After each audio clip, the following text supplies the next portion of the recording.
রাজ্যপাল এসেছিলেন, কেন এসেছিলেন তো আমরা বলতে পারবো না, তবে ওনার আসার অধিকার আছে, উনি এসছেন।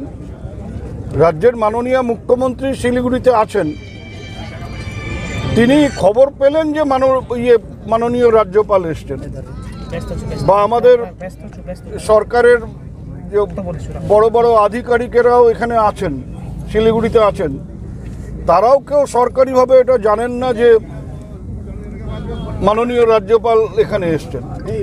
কেন এসছেন, কি করতে এসছেন, কার সাথে কথা বলতে এসছেন, তিনি কোনো কেন্দ্রীয় সরকারের প্রতিনিধি হিসেবে এখানে এসছেন কিনা, বা কোনো রাজনৈতিক দলের প্রতিনিধি হিসেবে এসছেন কিনা, সেটা আমরা বলতে পারবো না। তবে মাননীয় মুখ্যমন্ত্রী যদি জানতেন ব্যাপারটা যে রাজ্যপাল এখানে এসছেন, তাহলে এটা একটা ভালো হতো। আমার মনে হয় একটা সরকারের মুখ্যমন্ত্রী এখানে আছেন আর রাজ্যপাল এখানে এলেন, মুখ্যমন্ত্রীর কাছে কোনো খবর নেই, এ বার্তাটা ভালো যায় না।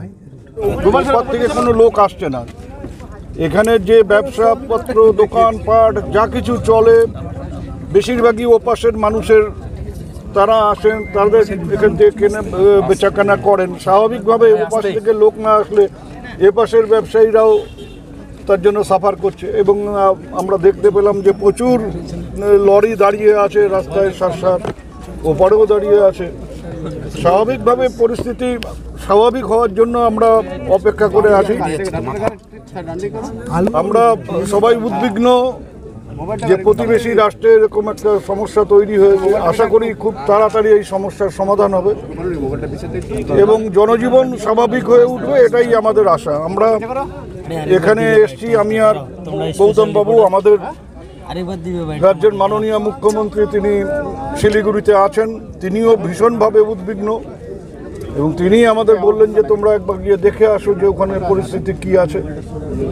আমাদেরও রাজ্য সরকার যা যা প্রয়োজনীয় ব্যবস্থা নেওয়া সেগুলো নেবে। তবে রাজ্য সরকার, মাননীয় মুখ্যমন্ত্রী আজকে সাংবাদিকদের কাছে এটা পরিষ্কারভাবে বলেছেন এবং তিনি যে একটা সভা করেছিলেন সেখানেও পরিষ্কারভাবে জানিয়েছেন যে আমরা অপেক্ষা করে আছি ওখানে পরিস্থিতি স্বাভাবিক হওয়ার জন্য। এই পরিস্থিতিটা স্বাভাবিক হলে পরে তখন যারা আসেন তাদের সাথে আলোচনা করে তারা কি চান, কিভাবে আমরা তাদের সাহায্য করতে পারি, মাননীয় মুখ্যমন্ত্রী সেইভাবে সেদিকে নজর। বারবার বিভিন্ন বর্ডারগুলোতে এই ধরনের, কিছুদিন আগে বাংলাদেশ, এখন নেপাল,